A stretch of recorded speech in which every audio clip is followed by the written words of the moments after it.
YouTube.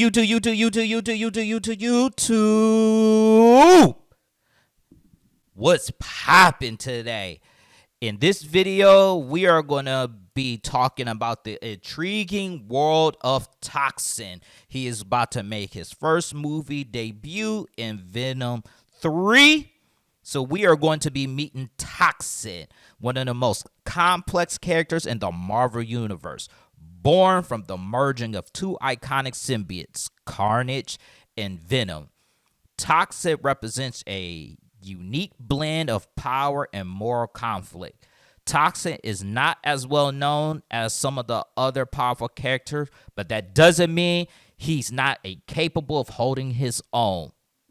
So I want to let y'all know that one of the biggest misconceptions about Toxin is that he is just a weaker version of Venom, and they might actually have him be weaker than Venom in the Venom movie, but this couldn't be farther from the truth. While both characters have a similar appearance, their powers and abilities are vastly different.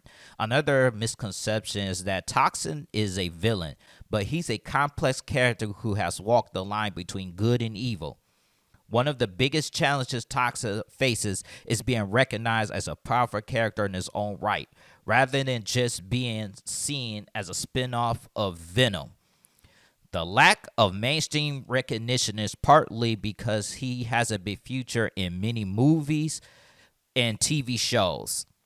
This limited exposure to a wider audience. Despite these challenges, Toxin has a dedicated fan base who recognize his potential and are eager to see more of him. Toxin's backstory is what sets him apart from other characters. Born from Carnage as the 1000th symbiote in his lineage, Toxin was feared to be the strongest and most dangerous of their race by both Carnage and Venom. The only character that will be stronger than Toxin was Null.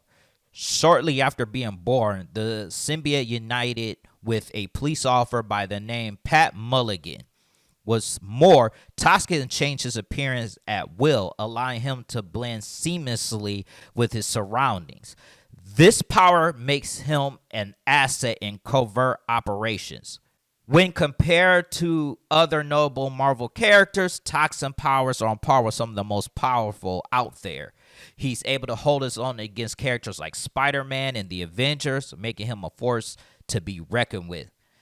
This unique origin story gives Toxin a complex moral compass as he struggled to balance his desire to be good with the influence of the symbiote.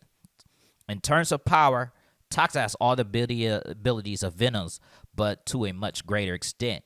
He's stronger, faster, more agile, making him a formidable opponent. One critical moment in Toxin's story showcases his immense power and significance in the Marvel Universe. During the Extreme Carnage storyline, Toxin is forced to confront his own demons as Carnage attempts to bond with him once again. Toxin struggled to resist Carnage's influence as a powerful commentary on the nature of good and evil. It highlights the complexity of Toxin's character as he grappled with his own morality. Another critical moment in Toxin's story is when he takes on Null. During the King in Black storyline, Toxin is tasked with stopping Null invasion of Earth. Bryn picked a fight with a brood human hybrid created by Alchemist's unethical experiments and was attacked by a guardsman who believed that Toxin had been part of the symbiote invasion.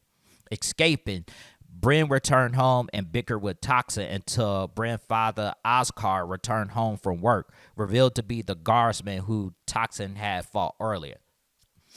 Toxin's immense power and significance in the Marvel Universe cannot be overstated. He's a complex character with a rich backstory and incredible abilities. Whether he's taking on villains or teaming up with Hera, Toxin is a force to be reckoned with. So let's talk about the abilities and powers of Toxin, because he possessed the powers of its parents, but they're to a greater extent. He possessed fast super strength, and by the time of his birth, it was stronger than Carnage and Venom combined. And basically, it has Hulk-like when it gets angry, upset. It can grow much larger in size and even become stronger. Um, Superhuman speed. He can move at a greater speed than normal humans. Superhuman stamina, where he can exert himself to at least for 48 hours. Superhuman agility. He has superhuman reflexes, superhuman durability because he is much more resistant to injury than Spider-Man, Venom, and Carnage combined. But he does have the same weakness as the symbiotes with the sonic waves, but it's just to a smaller degree of that. So I want to just point that out. He also genetic memory. The symbiote possesses some limited psychic ability, making it capable of obtaining information from its host or even other people in symbiote simply by touch. It can, however, be forced to forget information inflicted with heavy trauma. So he also has some form of a spider sense. So he has like that danger sense that Spider-Man has, since, he inherited it from Venom and Carnage. And to be honest, it's a lot. I shouldn't say a little bit, but it's a lot more efficient than Spider-Man's spider sense. And it can tell him what specific danger is coming. He's also immune to Spider-Man spider sense. So that means that his Spider-Man spider sense won't activate when Toxin around, similar to Venom. He has shape-shifting abilities where he can change the shape of his body to emulate something. So he could change his hand into spikes. He could change his feet into webs. He could do multiple different things. He can stretch, so he can also stretch for long forms. He can regenerate. He has camouflage, where he's able to mimic the appearance of somebody as form of their clothing that they have on. So, what do you think makes Toxin the most powerful character in Marvel Universe? Let me know in the comments below. Don't forget to check out my next video, and I'll be exploring another Marvel character. I'm thinking, let me know in the comment, what other characters do you think that I should actually do a deep dive into, and I'll catch you on the next one. Peace out, y'all.